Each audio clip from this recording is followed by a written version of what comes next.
wrestling mat. We're doing good. How are you doing on this Thursday? You feeling good? You feel like you can breathe air without a plastic bag over your head? You're not Bryan Danielson, but you're here on the wrestling mat. There it is, thewrestlingmatshow.com. It's right above Todd. Fist bump to Todd. What's up to Todd? What's up to all of you? Shout out to the chat. It's the most interactive pro wrestling show out there. It is the Wrestling Mat, and I'd love to hear from you throughout the show today. Love to hear from you in the comments if you are watching after the fact, if you're picking this up days later, if you're just joining the Wrestling Mat show for the first time. We would love to hear from you in the comments on past videos, in our community section on YouTube at thewrestlingmatshow.com. We love to hear from you in the live chat. What up to Agent P, who is live from India? Good to have a global audience here, as always. I've seen those podcast numbers. I've seen what's going on there. We're reaching people all over the world. B. May, what's up, my man? A Matt member. He got to have the 30-minute private Zoom with me last month. Who's going to get it this month? Head over to thewrestlingmatshow.com. Join down below right there. Maybe it could be you for the month of September. What's up to Phil? Hello to Noah. Let's get that chat going on right now. What's going on with you guys? How are you feeling about the world of professional wrestling? Life in general, whatever it may be. You know super chats get you to the front of the line. That's how we do things here at the Wrestling Mat. Do you like the new intro we're doing? Kind of the spy behind the scenes thing? I know I'm there. I know I'm right there. I'm just kind of getting ready. You get to see that as opposed to the countdown, the generic YouTube thing. We wiped it away. We're showing me there. We might add a little few extra bells and whistles. Like to keep you guessing. Hey, is he okay? I know the mic's working today, and apologies for that. That never happens. And I know audio stuff can drive people nuts, especially for those of you listening on the Believe Network. Thank you for listening to this in podcast form. Please rate, review, and subscribe if you have not done so yet, because if you're seeing me, then you're watching here at thewrestlingmatshow.com. But if you're hearing me, you're doing it in podcast form. And listen, we'd love to have you aboard on both platforms. So make sure you're subscribed wherever you get your podcasts. You've made that happen. But enough of that. As I'm seeing the comments right away, Dennis said, the last Dynamite is not my favorite type of Dynamite, but they tend to do a few of these a year, and they usually do a good job of setting up the next few months of television. Dennis, very interesting point. Rob, it is right above Todd. Right above Todd. It's a great day, B. May says, and the Lions are still undefeated. Yes, they are. So there we go. We get into the show. We come off Dynamite last night. Here's what we're going to get into on this program today. Here's the big topics. So you guys know to stay tuned. Have your thoughts ready. Get those super chats ready. That gets you to the front of the line always. We're going to talk about the latest on the AEW TV deal as reported by Dave Meltzer. And I know there's been other reportings of what's going on with that. I'll give you my thoughts on what's being reported so far. We're going to talk about Jon Moxley's mission statement. We're going to talk about that today. The unbelievably well done, dark, serious, struck a perfect chord video package that opened Dynamite last night, and the multiple appearances we indeed got from Jon Moxley and his crew. Did the mission statement justify the actions? Because it was a very big action, of course, that we saw on Saturday at All Out with the plastic bag over Bryan Danielson's head. We will get to that. We want to talk about also on this show today something I've had trouble kind of wrestling with.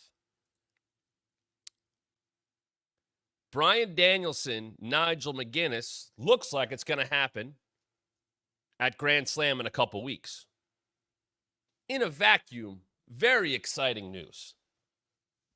I think it's what people had hoped for last year at Wembley. I think it was what people hoped when they saw Nigel come back at Wembley this year. But how they got there, I'm going to talk about it. I want to talk about the continuing saga of Hangman Adam Page. We saw a little of last night, revisit what has been going on with him and Jeff Jarrett. What is next for Hangman in AEW? He did address that a little bit, saying, if you got in my way, I'm coming back after you. And that certainly was addressed with Jeff Jarrett and a little bit with the Dark Order last night. We'll get into that. And I want to talk about, of course, the main event, the Tag Team Casino Gauntlet match. The Outrunners didn't win. But, man, did they get a pop in Louisville. Which, by the way, for those that don't know, they had gone through OVW, which is in Louisville. So there might have been some of that Not that I'm saying they didn't have a justifiable pop or that they wouldn't have gotten that pop elsewhere, because obviously there is a lot of interest in them and excitement about them right now, but being in Louisville helped, and they got their moments. All of that's coming up on the show today. If you have thoughts, hit me up in the chat. Reading them right now as I see what you guys are thinking about and how you're feeling about the show. We're going to get into that as well. Super chats, as I said, always get you to the front of the line. So make sure if you have thoughts on what we're talking about, something you want me to address, a question you might have about anything, you let me know. So here we go. As you see here in the title, the shifts in creative. We're going to get to that because how does that play into, if at all, what we have now heard about the TV deal? And I'll read this here. This is obviously just a transcript, but this was Meltzer last night, or overnight, I should say, on Wrestling Observer Radio. The WB deal, Warner Brothers, is the done deal, and there are going to be changes. From what I gather, this is going to be a pay-per-view component. There is going to be a pay-per-view component in this deal. Exactly what it is, I don't know. There's going to be a deal with Max with the pay-per-views in some form is what it looks like, and that's from Dave. Now, kind of, I think, what people hoped, because the pay-per-view business in wrestling changed forever with the advent of the WWE Network, which is now 10 years old. And you go from paying upwards of $55, $60 a month with HD and all that stuff. I think people paid even more than that for some WrestleManias. And then it was $10 a month. Now, not for everybody right away, and the network launched in different places, and they kept pay-per-view going for a very long time. But it was $10 a month to watch a pay-per-view. It was $10 to watch WrestleMania 30. And depending on where you live now, it might be cheaper than that, I think, depending on the Peacock deals and all that stuff. But pay-per-view in wrestling changed when the network started. Because now we want to grab your money and we want to get it more than just a pay-per-view here or a pay-per-view there. And I know there are people who bought them or had the black box or found ways to watch them, all that stuff. Sure. We want your $10. We want your $9.99. How many times do we hear that on WWE programming? We want it. We got to have it. Here's how we're going to do it. Here's the pay-per-view every month. Here's our library. Here's some original content. That was 10 years ago. When AEW launched 5 years ago and are running pay-per-views, you had to pay for them. You had to pay for them on Bleacher Report. Now it's on Fight. Now it's on Triller TV. Now it's on payperview.com. But that's what their business model had to be. They did not have a library to go put out into the world. They didn't have that library to say, hey, you get the pay-per-views and you get to watch what we used to, all our old stuff. They didn't have that. So they had to do pay-per-views, and they had to get people to buy the pay-per-views. And listen, I think they've done okay with that. Numbers are reported what they are. But to get people to plunk down that much money in a day and age where wrestling pay-per-views are not paid for, and wrestling pay-per-views, premium live events, when the number one company doesn't make you pay for that number, doesn't make you pay to that level, you got to work extra hard to get that money from people. Now, if they go to Max and there's a pay-per-view component, it doesn't take away the idea of buying pay-per-views. WWE kept that going on long past the start of the WWE Network, even though it became the way to watch pay-per-views, and now, as they call them, premium live events. AEW being able to get potentially, and that's a very general report there from Dave, their pay-per-views on Max now makes it easier and theoretically cheaper. Even if they go to a higher tier and you have to pay a little bit more, people are going to be willing to do that because, like anything, it's these bundles. Well, Netflix got Seinfeld. Netflix has Raw. Netflix has Great British Bake Off. Netflix has all these other shows you want to watch, these documentaries. Peacock has WWE. They have, NFL games exclusively now. They have The Office. They have that. You are trying to gather reasons for people to pay for the service. They have Bravo. You can watch Real Housewives. You can watch Below Deck. You get those people. Paramount. Hey, you can watch football games on here. You can, there's that whole, there's Yellowstone on there. And then there's the talk of, well, what's this big bundle going to be down the road with ESPN and all these? And then I saw a report yesterday, as I read a lot of the media trade stuff of, well, Paramount might bundle with Max, and then that becomes something. If you can give now people another reason to watch Max, and you're getting all the HBO stuff. So you might be a Curb fan, or you might be a Game of Thrones fan, or you might be a still watching Sopranos fan, or the Hard Knocks, or whatever it may be. And then, the NBA type stuff is going to land on there, whatever they might have or don't have, I guess, for this year. But all of that stuff, now you add AEW to that package, and you have a built-in audience. No, it is not the same audience, or it's not as big of an audience as WWE has. It's not. But it's a big one, and it's one that has shown that they're willing to plunk down a pay-per-view buy instead of being able to pay for a network, some kind of streaming service. I think everybody is hopeful that this deal, and what I read there from Dave, is leading towards that.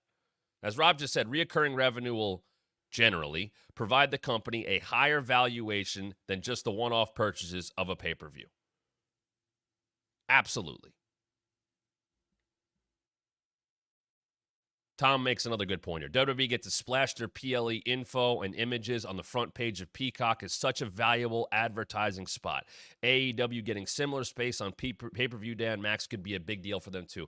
Tom, I'll give you an example, and this is not even like trying to toot my own horn, because it's not.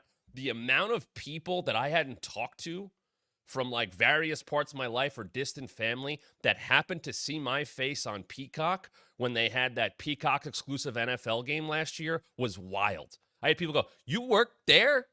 I did, but like that was my dumb face. Like on a Raw Talk or a bump, a thumbnail or something like that. Why? Because people were tuned in to see the Dolphins play last year, whatever the hell that playoff game was. Wasn't it the Chiefs last year? Holy hell, anything that's going to be on that front page is going to get way more eyeballs.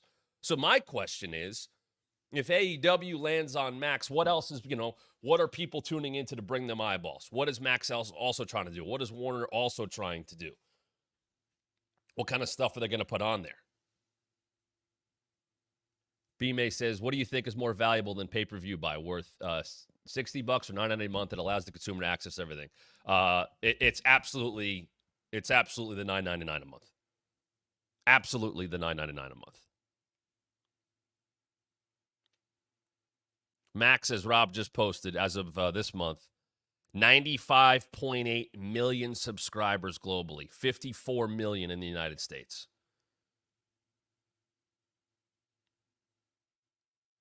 That is a built-in audience. When I was at WWE a couple years ago, there was a deal with Xfinity where you got like Peacock as part of the deal, and that added all these new subscribers. Now, you're hoping to keep them. That's what the NFL did with the Peacock deal. You want to grab them for the Chiefs game, but you want them to stick around. And I think it was like a 70%, and I could be way off about this, but I think I saw Alex Sherman from CNBC report this recently. Like, it was a ridiculously high retention rate. Like, I thought he said something like 70%, something crazy like that. And, of course, there was a Peacock football game last Friday. And it was the Eagles and the Packers, two big franchises. People have a reason to buy it. AEW might give people a reason to buy Max, or people who are lapsed fans, shout out to the lapsed fan, might go, hey, is that Chris Jericho? Is that Daniel Bryan? Who's that? And then, to me, the way bigger part of this, maybe not way bigger, maybe just as big, the last 5 years of television. I have been banging this drum since I started this show. I've been banging this drum since I worked at WWE. You got to give people a chance to figure out and find who you are. You have to. You have to give them, in this day and age, you have to give them a chance to find you and catch up. AEW now has 5 years of pay-per-views, of Dynamites, a year plus of Collision, of AEW Dark, of AEW Elevation, of Rampage, of other stuff I'm probably missing.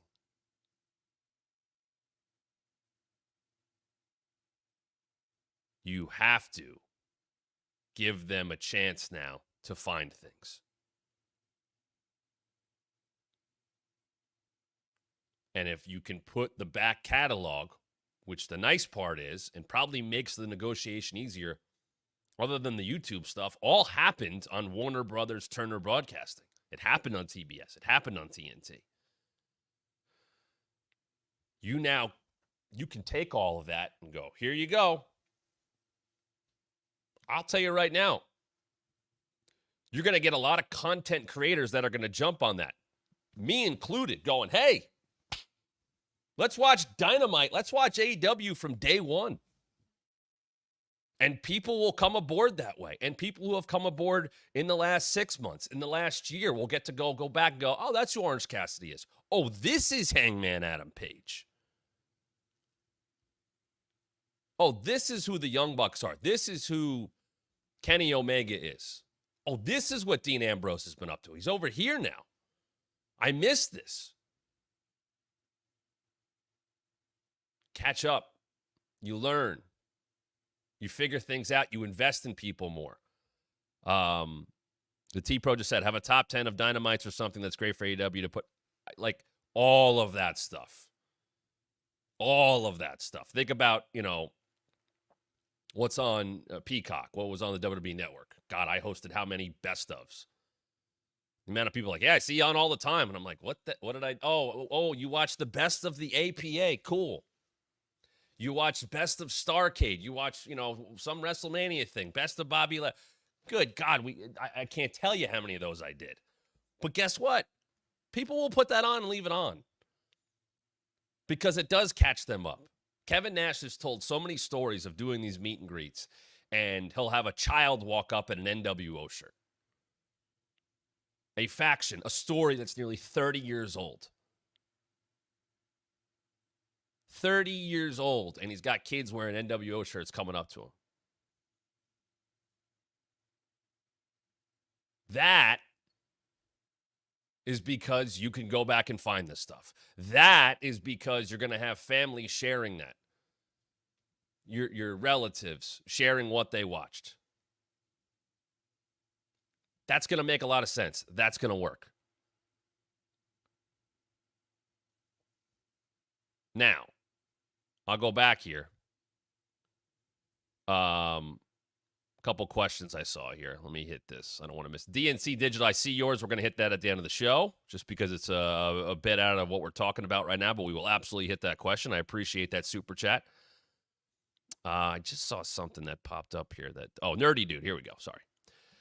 What are you going to do when people outside the USS don't have access to HBO Max? And Nerdy Dude, I will say, and I appreciate you coming from Germany here, this is a very domestic conversation because that's all we know about right now. I do believe that there will be other deals figured out internationally. I don't think a deal in the U.S. is going to change any kind of loss of focus on an international market. That is huge in wrestling. WWE is making bank off of that right now and is very much leaning into that, as they should. They want to have a footprint in as many places as possible. And by bringing shows and bringing PLEs to these places, they are making that footprint much more important and much bigger. So I don't think the international market is going to get ignored. But this, early on, because it really is still early on, this is still a very young company at 5.5 years of television. Whatever it is, 5 years. It's still very, very young.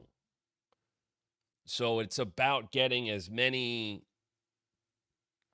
eyeballs on the product in as many different ways as possible. And somebody just brought up the ratings and lose it.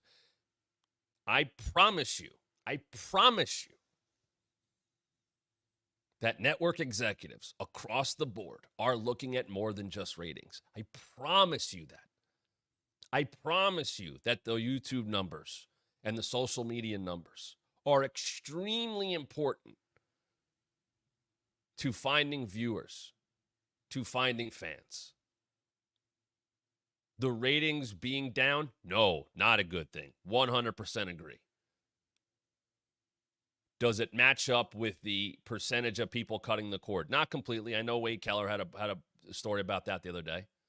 So that is a concern. There's no doubt about that. Butts and seats, a concern. Good to see, if you're the company, a strong ticket movement from the house fire to Saturday. Absolutely. Last night, didn't really go up against anything, right? Let's see what the number looks like. We'll find that out probably in a few hours. But it's also about engagement across the board. It's also, you're going to talk about ratings. If they go to Max or they have an option to watch on Max, we're not going to know those numbers. And thank God, because the amount of armchair media analysts out there on social media is ridiculous. Who speak in such, supposed facts. I'll tell you what I know in terms of analyzing what's out there, but people who are far more important making these decisions, and believe me, I'm not just saying because they're high up in the world they're making the right decisions. There's been plenty of issues from CEOs and COOs making bad decisions. But I promise you there's more metrics than what we are just getting reported on a Tuesday afternoon, on a Wednesday afternoon, on a Thursday afternoon, what Fast Nationals are, right? It's not everything. It's far from everything. As City and Local just said, networks are essentially content creators now. YouTube views, Reels, and TikToks matter in addition to pay-per-view buys, streaming subs. I haven't had cable in almost 10 years. It is everything. It is everything. Seth Meyers did a closer look last night on NBC, a whole election special, right? That is typically a segment that gets a ton of views on YouTube. Jon Stewart's entire election monologue and everything he did went right to YouTube and did millions and millions of views. More views than Watch the Daily Show. They moved Seth Meyers to 10 o'clock because he's not on at 12:30 to talk about. And then a whole election special because people are why? Because they're watching that content in other ways. They're going to that YouTube channel. They're racking up views. They go find it again. The reason all that stuff is posted in all those places, I used to watch SNL skits on Snapchat. There's a reason they're posting them in all these places. So the ratings conversation is far from the whole scope of things. Tom just said it. Seth's crew uploads that segment right after they tape at 7 o'clock usually, hours before it airs on television, because YouTube views are just as important. Live TV, unless it's sports, and I mean live as in like first run content, people binge. People watch it after the fact. People watch it months down the line. I deal with this here. I am happy to have you all live, but I also know the show is going to live on hours later. Tomorrow, the clips will go on. That's for everybody. It's for everybody. And if you want to point to ratings, here's the thing. AEW was number one like 3 weeks ago. They're in the conversation all the time. Are they blowing it out of the water? No. Are people making it's so interesting to watch the discourse about WWE's ratings, because it doesn't exist like it used to. They did 1.4 on Monday night. 1.4. Way down. They're up against Jets Niners. It's Monday Night Football. Of course they're going to be down. but there wasn't as much hemming and hawing about that. Because it's not the thing to do right now. Why? Because people clearly like the product more. So not as many people watched as they usually do, but I think people are happy with the product that they're putting on. And why? I think they're connecting more dots. I think the stories make more sense. I think they're engaging more fans, but they're engaging more fans across the board. Go look at WWE's YouTube channel. There's something on there like all the time now. There's live streams. They're doing the stream on Saturday on a certain channel. That's not Tom Green's channel, so I'm not going to promote it. It's across the board. No one is going, my God, they lost 300,000 viewers on Monday night. No. Because it's not the cool thing to talk about. AEW could put on a good show, and if the rating down, they went down again.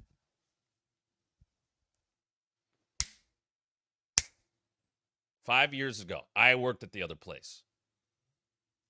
AEW was the cool thing. WWE was the thing to shit on. Understandably so with creative. People would overlook some of the issues AEW was having because it was new, it was hot, it was cool. It wasn't WWE. WWE wasn't cool. What happens? Things change. WWE gets better. Now we point at AEW, this. The problems were there. The problems were there for both companies. But go look at what the wrestling podcasts. Go look at how people try to make their money.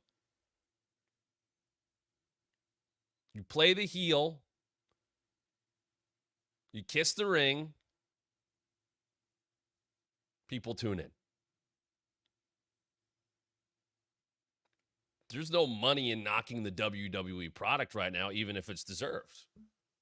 There's no real money in praising the product. Just what it is. Either it's unbelievably good and you have a lot to talk about, or it's unbelievably mind-numbingly bad and you have a lot to talk about.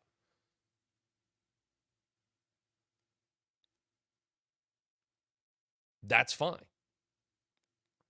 But it definitely goes in these cycles.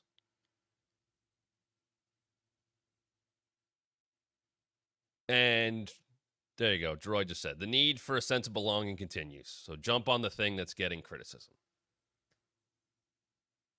What side do you want to fight on? Even if you don't believe it. Even if you want to feel like you're a cool kid. That's what happens with this stuff. I could get on here and nitpick and pick apart everything all the time. I could go, well, wait a minute. I can go, hey, the Fusion, whatever the hell they're called, collective, man, that's dead in the water. Okay. And what and is that worth it? No. I could nitpick little stuff on each show and go, no, it's not worth it. I'm going to look at the overall scope of things and seeing where the big things are going. Do they make sense? Was I into Ricochet and Sammy Guevara last night? It was fine. It doesn't really affect anything. There was nothing to go, my God, what the hell are they doing with all that flippy shit and blah, blah, blah. And it also wasn't the same side of, well, unbelievable. Nobody can match that athleticism. WWE couldn't have that match in a million years. And then, you know what? I'd have enough ammo to do both of those things because I know what those talking points are because they happen all the time. What would be the point of that? And maybe that's a skill that people doing this job are supposed to have. Maybe that's debate. That's debate television. I worked with the guy who did debate television. He wanted to do it again at WWE. He just didn't come out of his office enough to do it. I'm going to keep you at a level here where I'm going to tell you some stuff we get into here as we get into Moxley. There was a massive plot hole in the show last night. And I'm not the only one that's going to bring it up. Let's get into Moxley, the mission statement, the opening segment to begin Dynamite, the cold open last night. One of the best things they've ever done. It was a shift. As we're talking about the shift in creative, it was a shift in the tone of the show. Dynamite and AEW as a whole probably go almost overboard in fan service.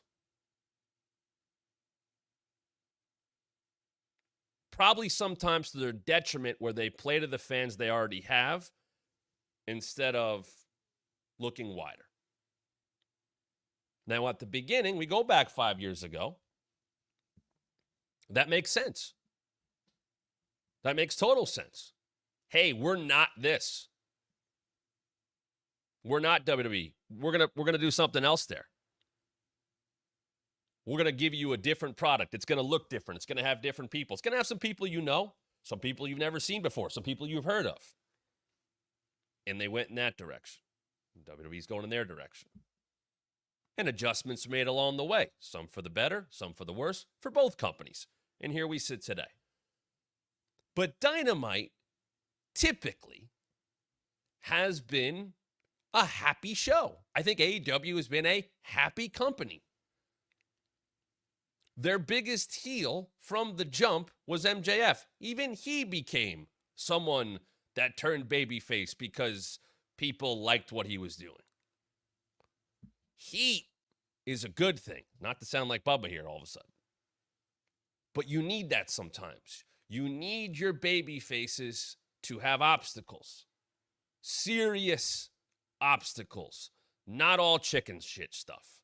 That happens enough. You have to put them in peril. Why? Because you got to give the people a reason to get behind them, to be an underdog, to have sympathy. That's how you make fans. That's Cody's journey. He left WWE. He made himself somewhere else. He came back. He showed up at WrestleMania. Finished the story. Do the work. All that stuff. People can relate to that. He has to fight Seth Rollins 3 times. He tears his pec. He's out. He comes back. He wins the Rumble. He loses to Roman Reigns. He's got to fight all the way back. He's got to fight through Brock Lesnar. He's got to fight through BS. He's got to fight through Judgment Day. Then he's got to fight through The Rock. You put obstacles in his way. It's why I didn't have an issue with Cody losing at WrestleMania the first time. It was too easy. Make him fight for it. Just like his family fought for it for so long. Then he had to fight for it. Daniel Bryan winning the WWE Championship at WrestleMania 30 was not the plan. It became the plan because they had no choice. And while they weren't going in that direction, they were able to adjust their plan and go, okay, all the crap that we put him through is now going to pay off, even if this wasn't the original final destination. And what happened? People got behind him, and they co-opted it, and they did the yes movement. They took over the show, and they weren't going that way, but at some point it was undeniable. There's a word Cody has used, and what happened? He beat Triple H to open the show. He beat the Authority. They whooped his ass. How is he going to make it to the main event? He's got to wrestle Batista and Randy Orton. They put him through the table. They take him down. He gets stretchered out. He comes off the stretcher. He wins the match. All of that is to throw stuff in his way so you get behind him more. I don't think AEW has done that enough. But in the last 4, 5, 6 months, we've seen that happen more. We've seen it happen with Will Ospreay. We've seen it happen with Bryan Danielson. You have to overcome. It can't be easy. You can't just give the fans what they want all the time. And not every pay-per-view is going to end happy. I loved that the tone of All In, which should have been conquering heroes, big moments in a big stadium, You want your stuff to peak for your baby faces in those moments. Or a Mariah May beating Toni Storm. It all can't be baby faces winning, but that's when you're having your biggest show of the year. Yeah, that is where Bryan Danielson should win the world championship for the first time with that crowd behind him. Yes, that is where Will Ospreay should hit the Tiger Driver and put down the biggest heel in the company, MJF. Yes, that stuff should happen.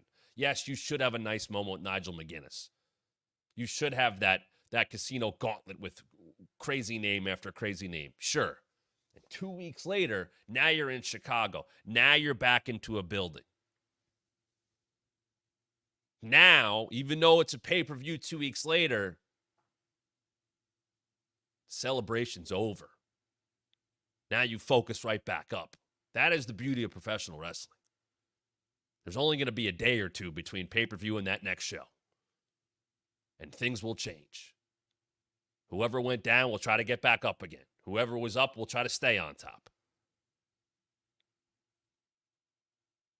All Out with what happened with Swerve and Hangman had to be what happened with Swerve and Hangman. And it wasn't supposed to be happy. If you watch a TV show and there's no drama, if you watch a TV show and there's no obstacles, it's a boring show.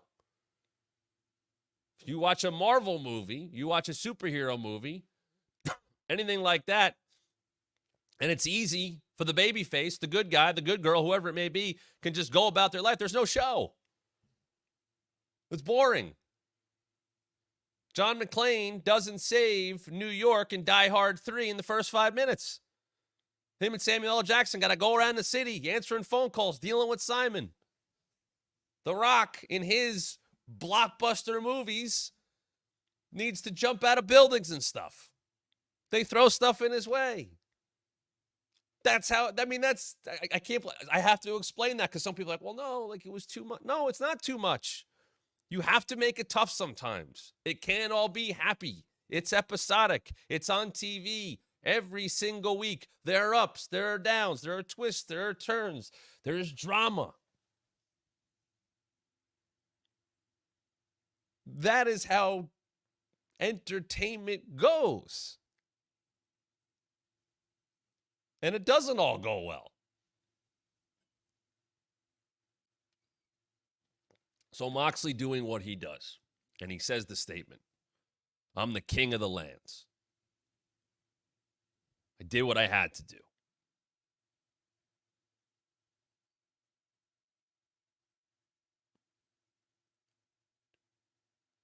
I had said that my one issue with All Out, the Swerve and Hangman stuff, I understood.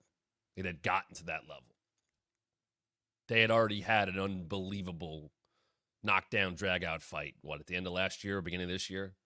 It had to go to another level. They had done so much since then. Nothing was off limits. When you burn down a house, nothing is off limits. But for Moxley, here's a guy who he's been with for the last 2 years. There was no indication of any issues. But as he explained last night, maybe Bryan Danielson is too nice for this world, too soft for this world. The mission statement of what the Blackpool Combat Club was supposed to take things over, do things their way. He didn't think that came to fruition. He didn't think they were doing that the right way. He didn't like what the company had become. I don't think he liked what he was doing. And I think there's some realism to that. Not that it plays into the story, but I believe that. I think Mox got a little bored at times. I don't think he was happy that he had a forgettable match at Forbidden Door against Naito. Like he's got too much pride.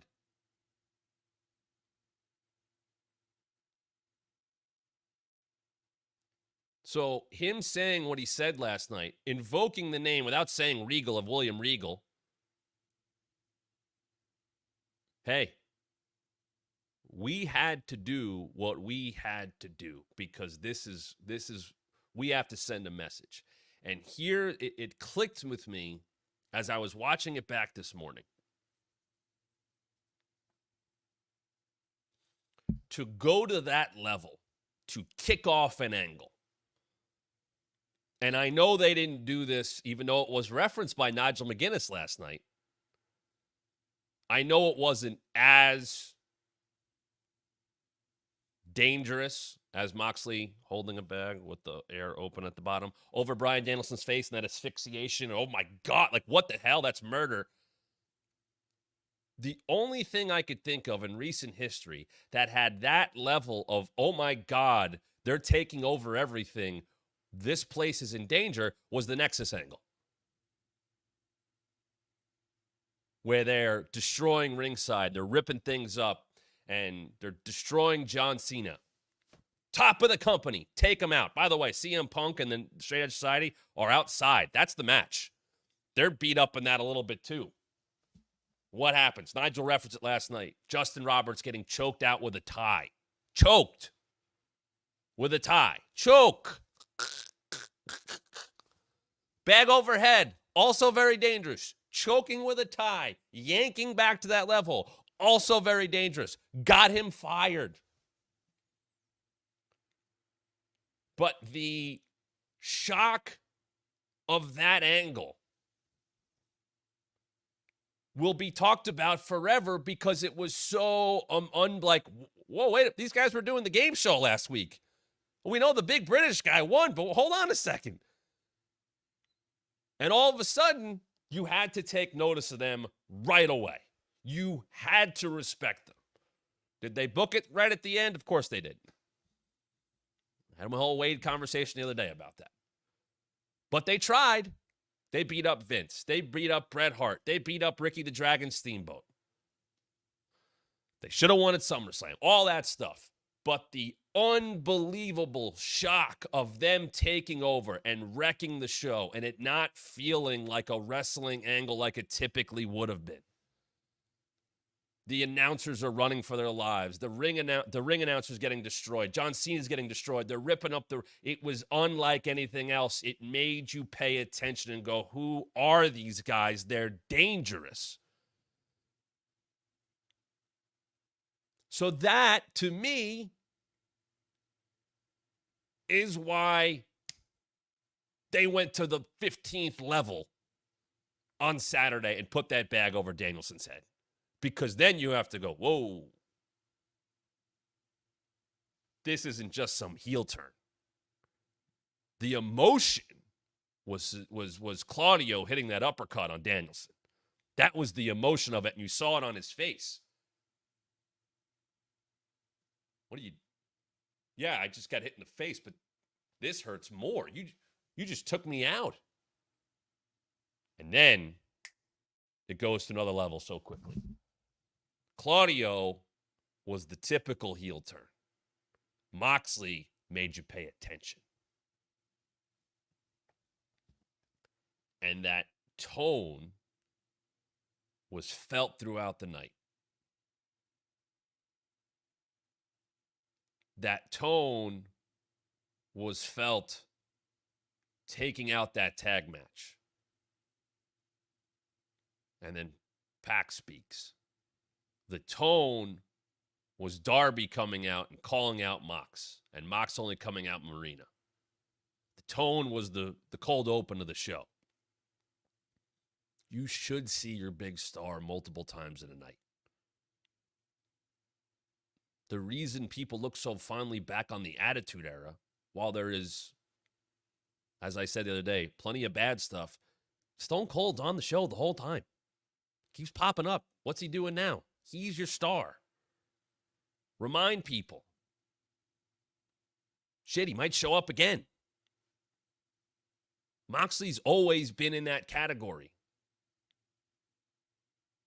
But now it doesn't feel as formulaic.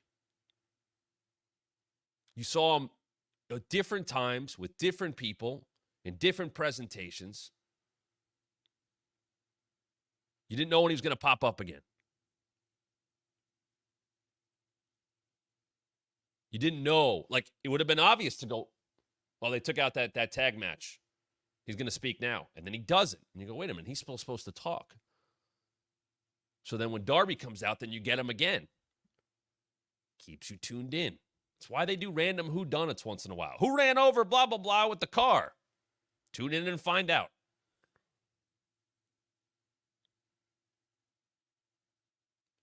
You want your big stars to still be placed throughout the show. That's why I call, like Rhea Ripley's been the main character of Raw for multiple years. Is it about her matches? No. She missed 100 days with a concussion. She was still stirring shit up. She was still important to the show. You saw her multiple times. She's a draw for the company. She remains an active part of Raw multiple times a night. She's at the top of the card. She is a very popular talent for them. So yeah, show her multiple times. Not had the segment over. And you can't do that with everybody. Some people will show up for their match or their one segment and they're done, and guess what? That's where they fit on the card that night. But Moxley and that crew now, there's got to be that feeling of, what are they going to do next? What could they mess with? Who are they going to be pointed at?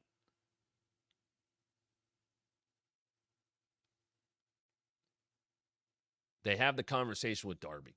And I had said I thought maybe they would try to recruit him. Not the case. Didn't do it. Darby talked about how much he liked Moxley. How there was a connection between the two of them because they came up the same way. As he found a hero in Moxley. And Moxley's telling him, you're not ready. And he talks him into putting the title shot up. Because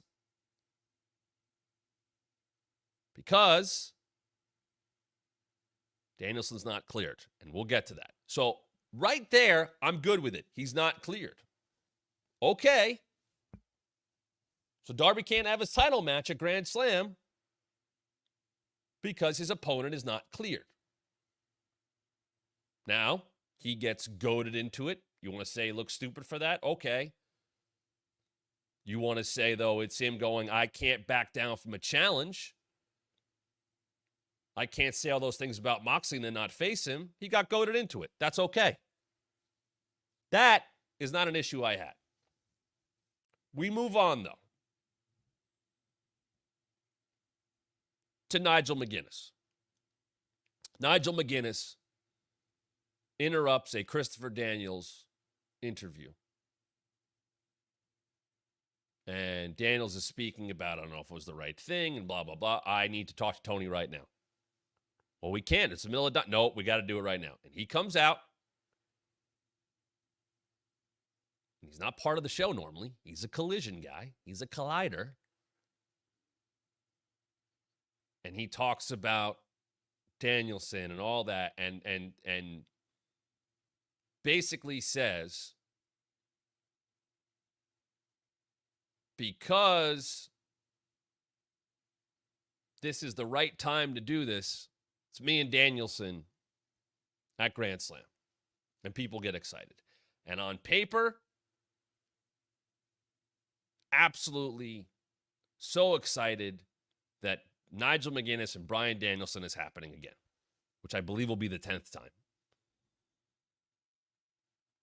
I'm happy that that match can happen. The circumstances were a bit convoluted. And I know they put up if Bryan's cleared. If he's cleared, then shouldn't he be wrestling Darby for the World Heavyweight Championship? If he's cleared, he should be putting the AEW World title on the line.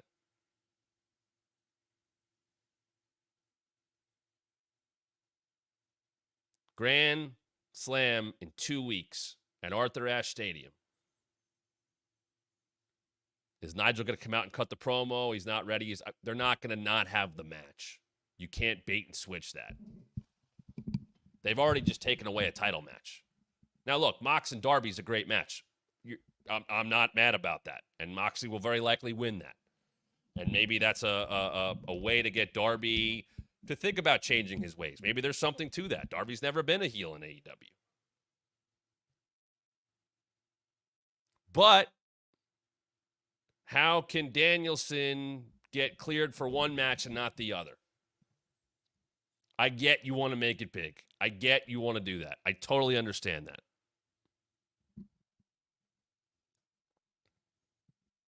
But there's a better way to do it.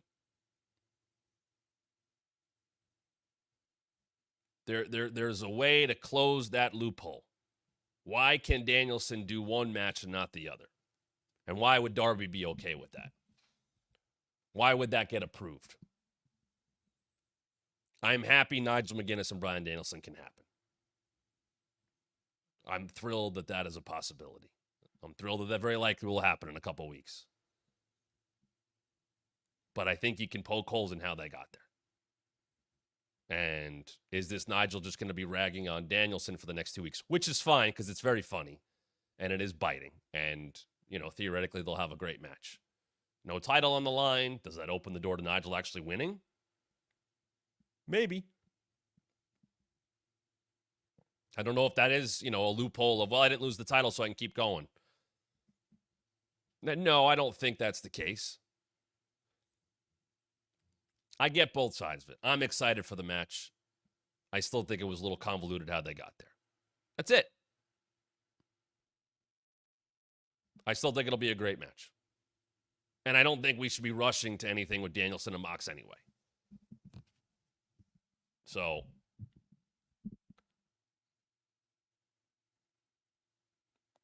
if it was cleaned up a little bit, it would be easier to just justify. Moving on to Hangman. I didn't know if he would appear. They do the backstage with Renee.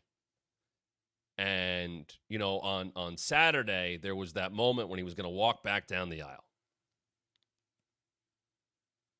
And he stopped. And then there was that just primal scream. And I tried to figure out what that meant. And we talked about it here, and you guys gave your thoughts on it of, was it accepting of who he's become? Was it, I can't believe what I've become?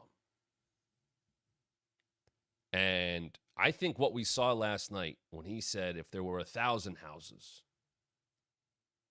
I would have burned them all to ash, which to me tells you the answer. He has accepted what he's become. And he did what he had to do, and he would do it again. And to me, that turns the page in a big way on who Hangman is and who will be going forward. He did bring up his family again, so there's going to be the people who will still say he did it for his family, he was justified. And I get that. But he took care of it. Now the vengeance is consuming him to the point that he's now going to go after anyone who got in his way. Runs into somebody, takes him down, and he sees Dark Order. And then Jeff Jarrett steps up to him. And I loved what Jeff said, using his history in the business. I've been around this. I have seen people go down the path you're going on. It's not going to work out for you. And this is why I call Jeff Jarrett, along with Tony Schiavone, the conscience of AEW. He's been there. He's been a dastardly heel. He's been an upstart babyface. He's now a legend babyface.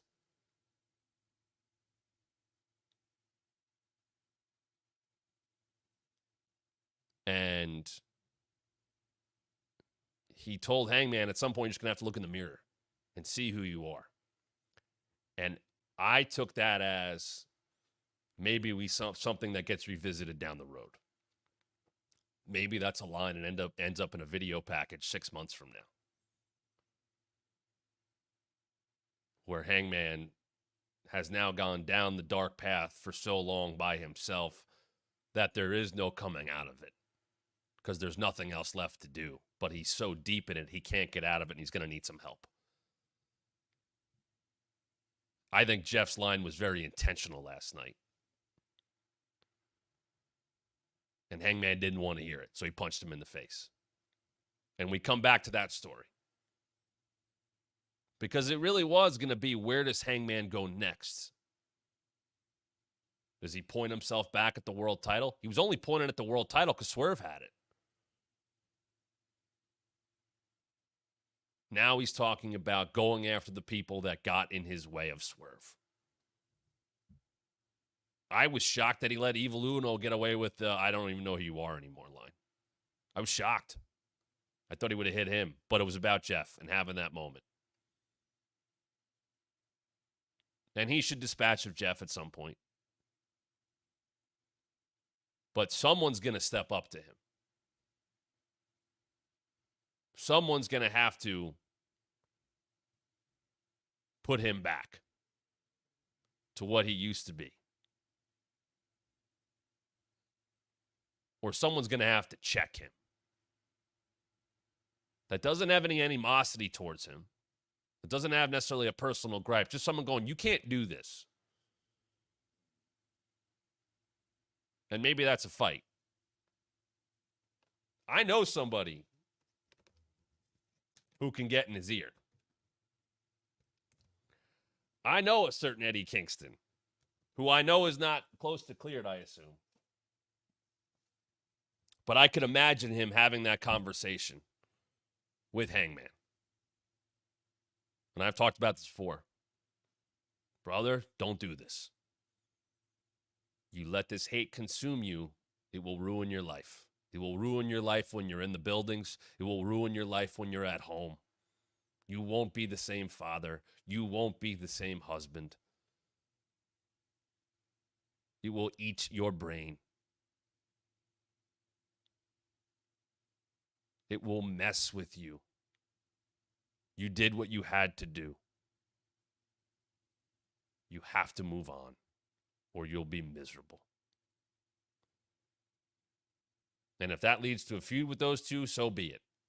And that would work fantastically. But someone's going to have to pull Hangman out of this dark hole. But he ain't anywhere close to coming out of that. Hangman remains right now, I think, in so control of the audience. I put him and McIntyre there right now. Just the way that they are controlling the audience in different ways. But they have such great grasps of who they are right now. I think those two are putting on the absolute best work in pro wrestling.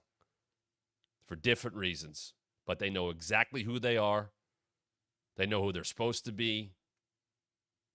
They know how to control the crowd. They know how to make you pay attention. And they don't waste any time. There's no bullshit with them. Another great example of a great time to be a wrestling fan. Moving on to the Casino Gauntlet. First time they're doing on the tag ranks. Unfortunately, for some of us, the Outrunners did not pull it off.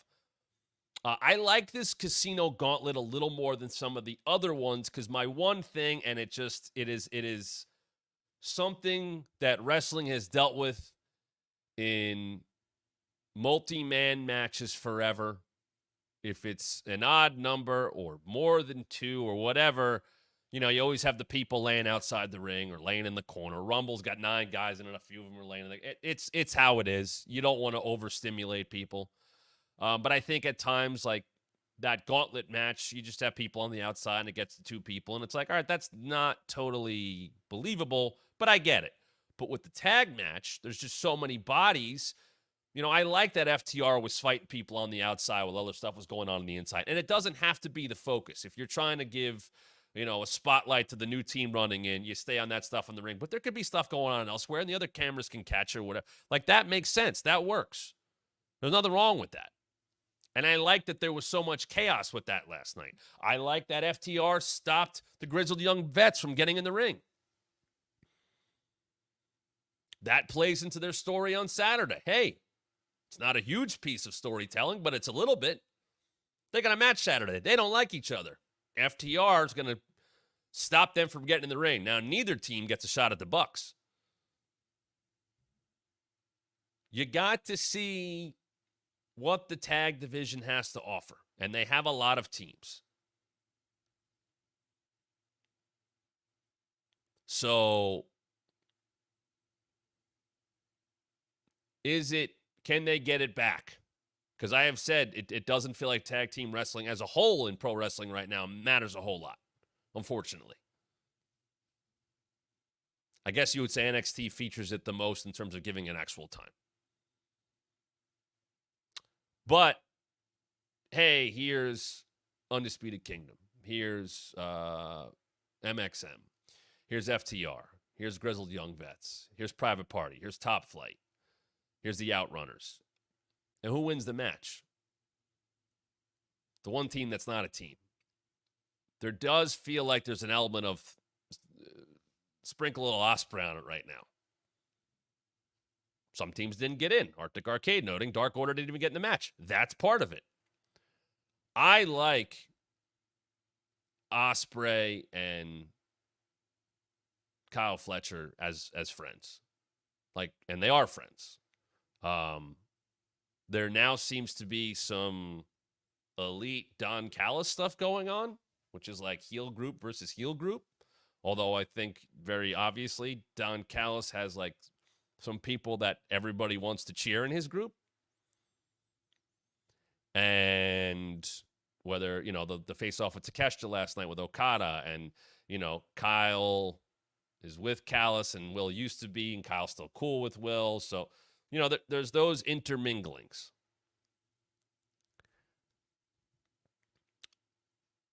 On paper, Kyle Fletcher and Will Ospreay against the Young Bucks is a cool match. Feels big. I would hope, because I think there's a lot in Kyle Fletcher, it furthers the potential of a divide of getting Kyle Fletcher away from Don Callis. And then, do they win? Probably not. The Outrunners getting the pop that they did last night. And by the way, not just getting the pop, it didn't happen during a commercial. That was you could watch where the camera shot was. That tells the story. They took the wide shot so you could see them come out. And they got that pop in Louisville. And they got to, I love them going back to back, fighting the whole ring. You want to make guys get cheered. You want baby faces to get that love right there. And they fight everybody off and they hit their tag stuff. And they got the pre-tape, the vignette they showed. Keep going. If they're not going to do it last night, fine. I get it. You didn't do it. But they're fun. They're a lot of fun. And you can build them up a little bit more, and you can throw obstacles in their way, and you could have Moxley take them out. I thought that made all the sense in the world. They couldn't celebrate for that long because they got taken out. All right, something else they have to overcome. Just simple baby face booking. And maybe they do get to the Young Bucks at some point. So, a different tone to the show. They finish on a happy note, obviously, with Ospreay winning. But the underlying feeling of what is Moxley and their group going to do and when can they show up should now put that show on edge. There should be concern now. And I like that. I want to go back here because DNC Digital, I'm putting it up right now. Here. I'll put that up again. Sorry. All right. So, DNC Digital with the super chat, and thank you for that, sir. Always appreciate those. Who's the first heel you liked as a kid before you found out they're not actually a bad person in real life? In other words, before you knew kayfabe. Mr. Perfect. It's Mr. Perfect. I loved, and if you remember, you might have seen this recently, the Wrestlers Growing Up. Something we did last month. Wrestlers we loved growing up. Mr. Perfect was on that list. There he is. Just like this. This is how I think of Mr. Perfect. IC champ, early 90s, late 80s. Mr. Perfect is absolutely the answer to that question. The vignettes jumped out to me. The vignettes were different and cool and interesting. And hey, this guy's good at sports. I like sports. The towel, the gum. You know, Bobby Heenan would talk up anybody that was with him, but he always had, like, you know, bigger guys or scarier guys or Earthquake or, you know, Haku or Barbarian or whatever it might be. You had the easiest job in the world talking about Mr. Perfect. And Perfect could talk too, as we know, as he would continue to do even after he was in the ring. But there was just a smoothness to him, like, that's an elite athlete. Nobody's like him. Nobody is Mr. Perfect. So I think he was one of the first guys I also appreciated for being a good wrestler as a heel. The neck snap, like, the amount of times I tried to do that on not humans, but, you know, stuffed animals or whatever I had growing up. I had this giant, like, Easter bunny that my grandparents would put out, you know, for Easter every year, and I would pull it out of storage and beat it up and do wrestling moves. The amount of times I tried to prop that thing up and do, like, the neck snap over the top that Perfect did, like, that was the coolest wrestling move to me. Loved it. So, great question. Really enjoy that one. That's a good one. So anytime you want to get those kind of questions that might be off the beaten path, as you see, we do get to them here. Loving your support, as always, at thewrestlingmatchshow.com. Please, down below, join, become a member. We're going to be reacting to the Mr. McMahon Netflix doc coming up on later this month.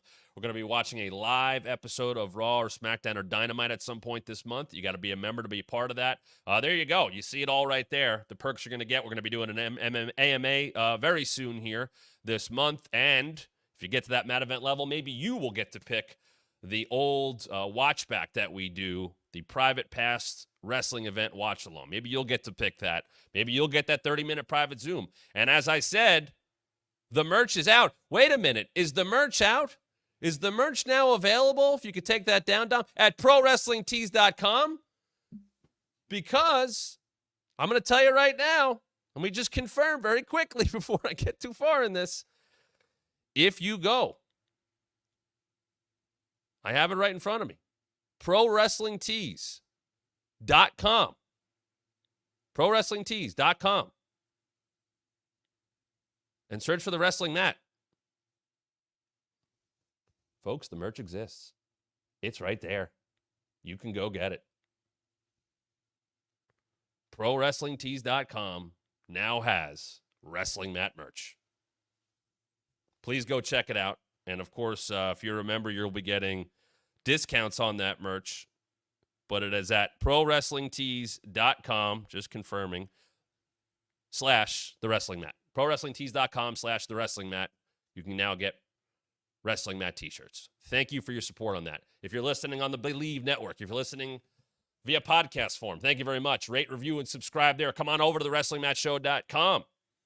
Become a member. And if you're at thewrestlingmatchshow.com and watching us, thank you for watching live. Go subscribe to the podcast. A lot of different ways that you can support the show, take in the show. We appreciate all of that. The link is right there right now. ProWrestlingTees.com / The Wrestling Mat, and you can now get your Wrestling Mat merch. I thank you all for helping me make that happen. We may be going live a little earlier tomorrow. I can't give you that answer just yet. If that is the case, stay tuned to our socials at WrestlingMat23 on both Instagram and Twitter, and you won't miss a thing. But even if we go a little live a little earlier tomorrow, the show will still also, if it rebroadcasts, will happen at 1 p.m. Eastern. So no matter what, I'll be back tomorrow to talk about wrestling even more right here on the Wrestling Mat.